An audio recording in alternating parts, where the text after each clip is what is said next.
na magtotoo. So wala gingon din ha nga crown for believers, pero gingon for faithful believers. So pwede ka magiging believer, pero dili ta faithful.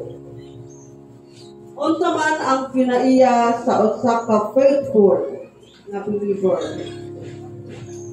Ang kinaiya sa usa ka faithful believer,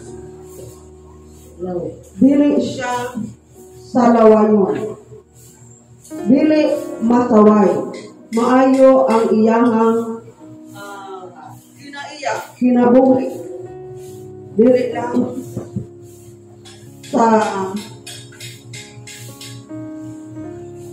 lang sa adlaw Domingo, kundi sa matag adlaw. So, rin ha, the 5 grounds for faithful believers. Natay mga Bible din. Palihog.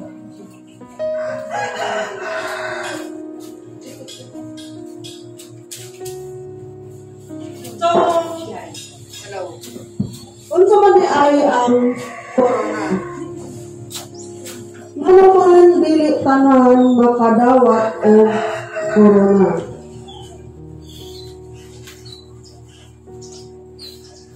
Unsay pasabot sa crown?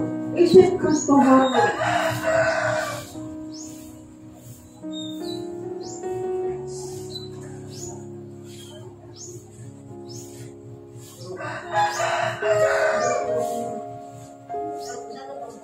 Unsay buot ipasabot sa corona? Isip Kristohan. Unsa corona para sa imuha?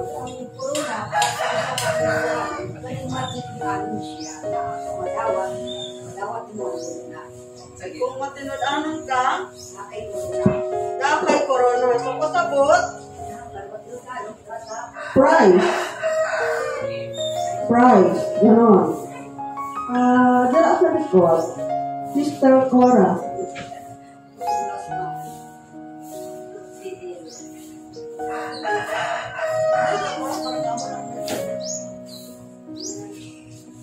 Sige.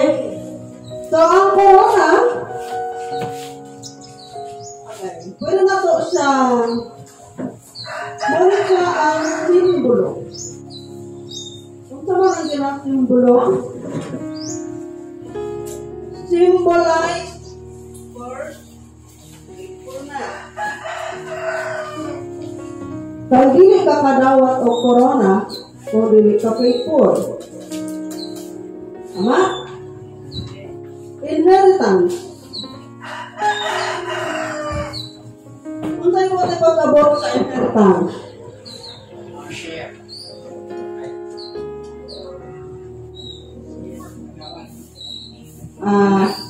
Madawat, magmana, sumusunod. Okay, very good. So, crown symbolizes inheritance. Kita ang mga tagapagmana. Tagapagmana, kung sa ito ang ma-inherit. Of course, ang ato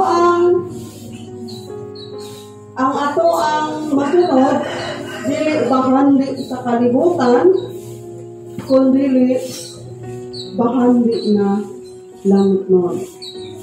So,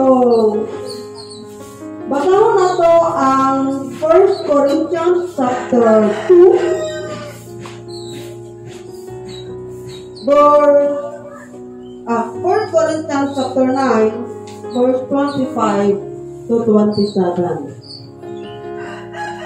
Ug atong matayran kung unsa ang 5 ka klase sa corona sa usa ka matinumanon, matinud-anon nga totoo. Second, 1 Corinthians chapter 9, verse 25 to 27. Unang Korinto, Kapitulo 9, versikulo 25 ngadto sa 27.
Okay. So, nagingon din ha, nga purong-purong nga dili, mausa, dili malaya. So, in English, ang unang corona sa usa ka Kristohanon is incorruptible.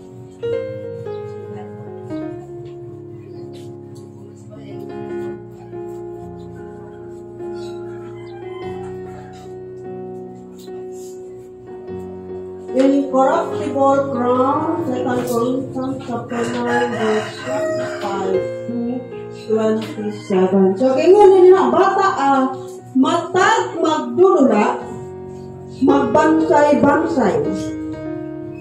Nga nagbansay-bansay, nagsunod sa hingpit na disiplina. So, in every athlete, kailangan niya og training ug mosunod sa usa ka istrikto nga disiplina aron makadaog. For example, runner ka.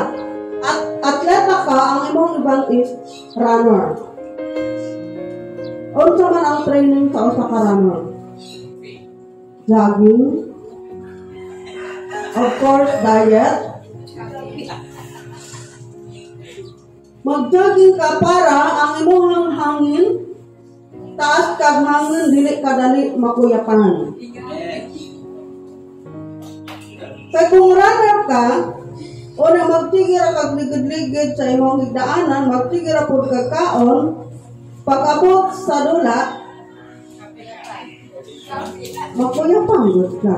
No? Unsay yan nga sa verse 27, gimanso ko ang akong lawas o gipanton ko kini, aron dili ako isalikway human ako mag-awhag sa uban pag-apil sa bangka. Unsa man ang gimanso?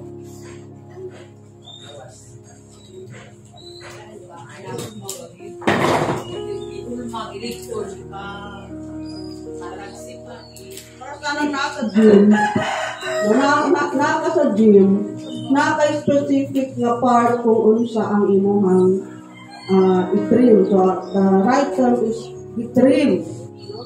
Kung runner ka, or even in boxing, naagad na sila weight, di ba? Nga sila weight limit. So, kung wala ni mo gikuan ang imuhang lawas or imuhang kaugalingon, dili ka qualified sa required na timbang, di ba? Before mo magsabak sa dula, nagod na required na timbang. So kung wala niyo mag-train ang imong kaugalingon, ma-disqualified ka. So, isip Kristohanon, dili ta magsigig-hisgot anang mga kumbaga kana sila, ang ilang gihandong corona or crisis nga temporary sa kalibutan. But as a Christian, ang ato ang gihandong is incorruptible crown. So in order for us na makaangkon sa maong corona, dili sayon ang disiplina na atong kailangan. Sa ingon sa 26, mao kinanglanungdan nga nagdagan ako paingon gayod sa dag-anan ug sama ako sa boksingero nga dili magpatakag sumbag. Sige daw, kinsay makahatag og gamay nga explanation about ano. Sa ubang term, dili ako magsumbag sa hangin. Tama ba?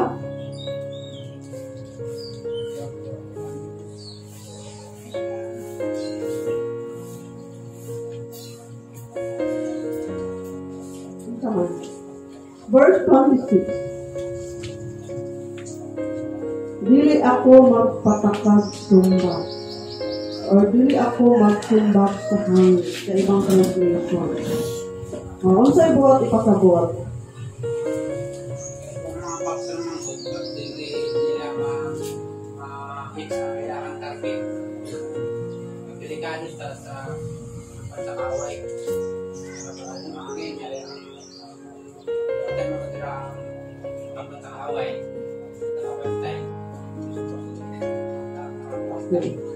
Pansinin nyo, kasi boxing ang ginagawa. ang boksingero, kung dili gani siya mutira, ang iyang kamot, iyang himuon nga, depensa. Kaya once mo-open siya, posibilidad nga ang iyang kaaway, musuklat. So therefore, kino na din mo, dili ta magpatakaog, hatag o sansa. No? Dili ta magpatakag hatag o sans sa kaaway. So keep your defense. So kaya musumbag ka, di kaigo, ikaw ang masumbagan. So, hulog nga, building. Okay? Sige. Sabangan sa nato katawa si nanay para mahumat. Pulong na ron, makautos na.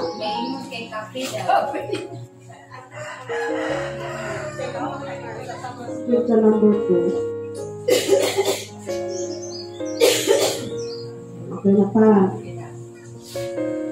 So, kaduha, pareho ko basa sa 1 Thessalonians chapter 2, verse 19 to 20. 1 Thessalonians chapter 2, verse 19 to 20.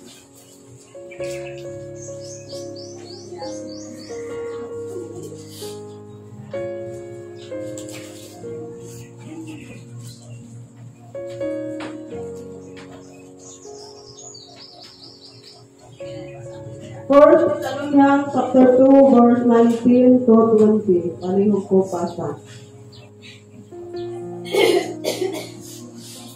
For what is our hope or joy or crown of rejoicing? Is it not even you in the presence of our Lord Jesus Christ at His coming? For you are our glory and joy. Okay.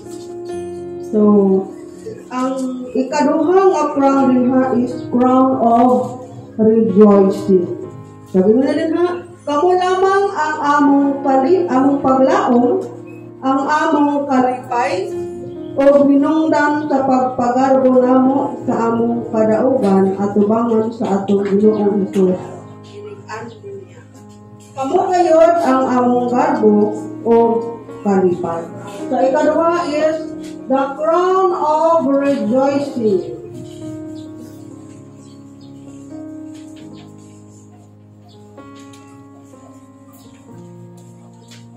So, kinsa ang makadawat sa crown of rejoicing?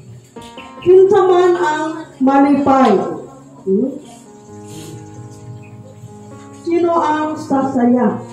Sino ang makatanggap ng crown of rejoicing? Yun naman dahil nilang ingon din unsa dahil niya ang kalipay ni Pablo. Katong mga tao nga iyahang nadala dinha at tubangan sa Ginoo. So, ang crown of rejoicing madawat lang sa mga tao nga those who win people to Christ.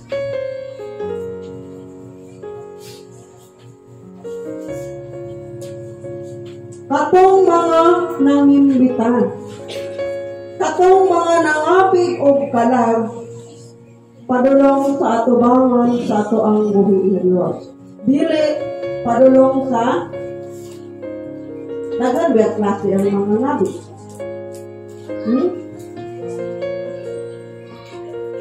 Daghan klase ang mga nabi, mga igsoon. So, we should be careful. So, in order for us to receive the crown of rejoicing, pinahanglan ang ato ang talent, aware ta na madala nato ang mga tao sa tiilang ni Kristo. Dili kay kita ang mamahimong rason na mawala sila. Katawaanan pero realidad na sa mga igsoon. So instead nga naatay corona, ang mahatag nun sa ato is punishment. Kasi tayo yung magiging dahilan.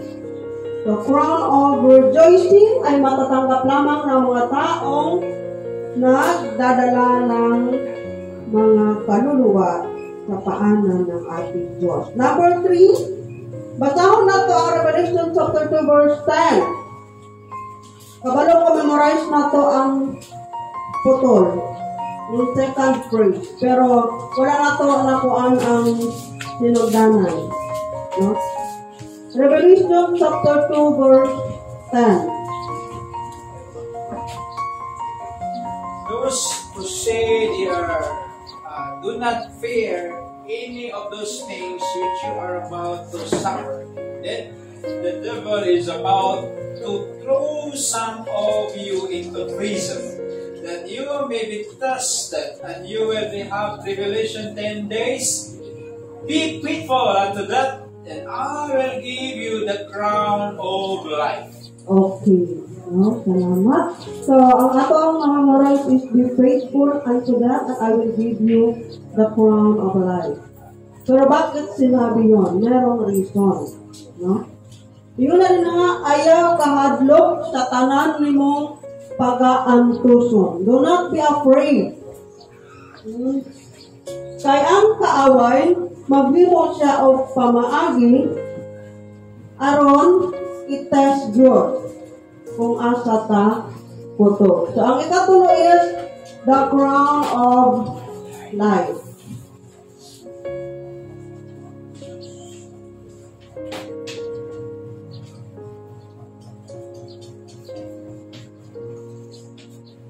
The crown of life, no? Corona sa kinabuhi. So, kinsa ang makadawat matod sa ato ang gibasa? Kadtong makalahutay sa mga pagsulay. Those who endure temptation. Mao ang makadawat ani.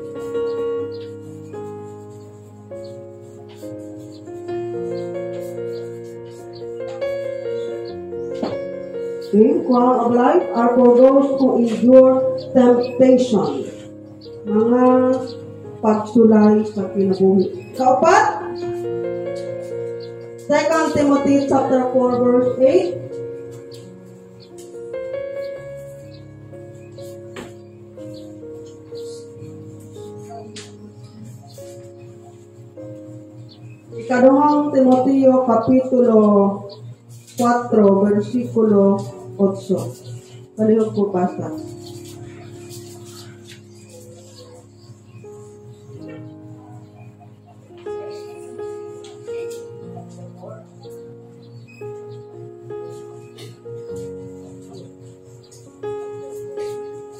Finally, there is laid for me the crown of righteousness, which the Lord, the righteous judge, will give to me on that day, and not to me only, but also to all who have loved his appearing. So, kadtong mga tao na excited, malipayon nga nagpaabot sa pagbalik ni Kristo. Dahil ngayon, kasama ito sa Bisaya, o karon gitagana ng kanako ang ganti sa kadaugan, ang purong-purong sa pagkamatarong nga niadto unyang adlaw. Iganti kanako sa Ginoo ang matarong nga magsuko. O kini dili kanako lamang kun dili sa tanan gayod nga nagpaabot sa iyang pagparaya. For example, simba ta karon. Tapos, na-discourage ta. Naka-decide ta na dili na mo sila. So, ano tayo labot? Makadawat sa o corona? Walay pasalubong. Nato ni Pastor. Walay premyo.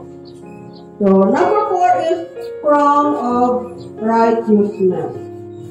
Ang corona sa pagka-matanong.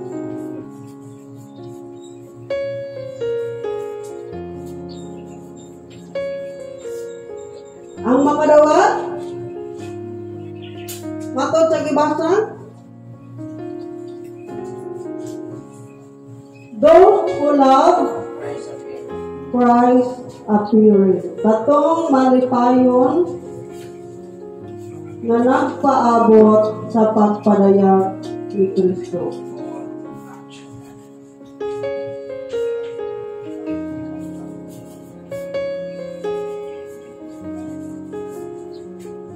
Isa sa tao nga nakadawat na gud-ani, kinsa?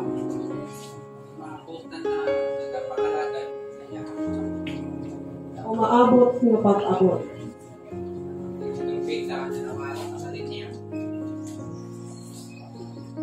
Wala ka na nga sayang ang ato ang nasundan. Kung dili tama, malaho tayo. Okay, last one. 1 Peter chapter 5, 2-4.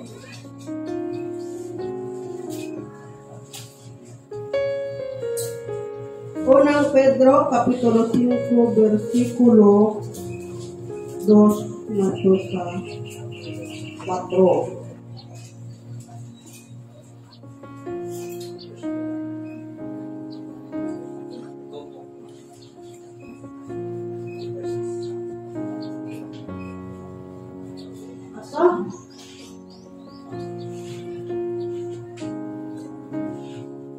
Unang Pedro, Kapitulo 5, versikulo 2, nato sa 4.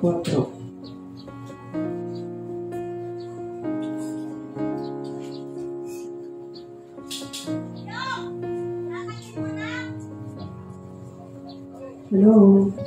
Shepherd the flock of God which is among you, serving as overseers, not by compulsion, but willingly, not for dishonest gain, but eagerly, not as helping lords over those who entrusted to you, but being example of the flock. And when the chief shepherd appears, you will receive the crown of glory and does not fade.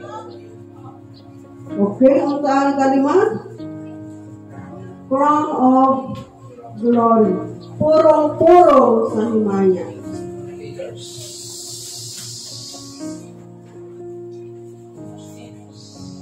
Ato matahong gikan sa verse 1, nagyon din ha, kaninyo nga mga pangulo sa simbahan. So, kinsa ang pangulo sa simbahan? They are the pastors. Okay? It's for the faithful pastors. Sila ang makadawat ani. Hindi mo din ha? Ingon siya, alimahan ninyo pag-ayo ang katawhan nga gitugyan sa Dios kaninyo. At imanan sila dili tungod kay gipugos kamo. Kundili tungod kay inyo gayong kabubuton. Kamo na si pastor, bahalag magkinaunsa, naghapon siya. Kapi-kapi na lang, naghihapon siya. Kay love man niya ang Miracle Life Tumbler. Mana, kung magkinaon sa, humilak na lang si pastor, mag-fasting na lang, mag-fasting para maunian, para sa iyang mga people. The crown of glory kay nagyo sa reward nga paabot, no? Kung inabot naon niya sa pangulong magbalantay, makadawat kamo sa mahimayaong corona nga dili bulubad, no? Ang kanang crown sa Miss Universe makuha pa na, mupay pa na siya, pero ang corona sa Kristohanon dili jud siya mawala. So, kumusta ang atong kinabuhi karon? Ha? Unsa na ang ato ang corona nga na-invest?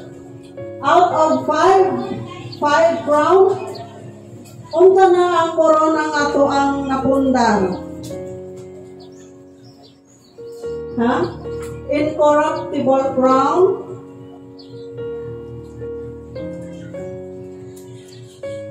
Na ba tayo incorruptible crown?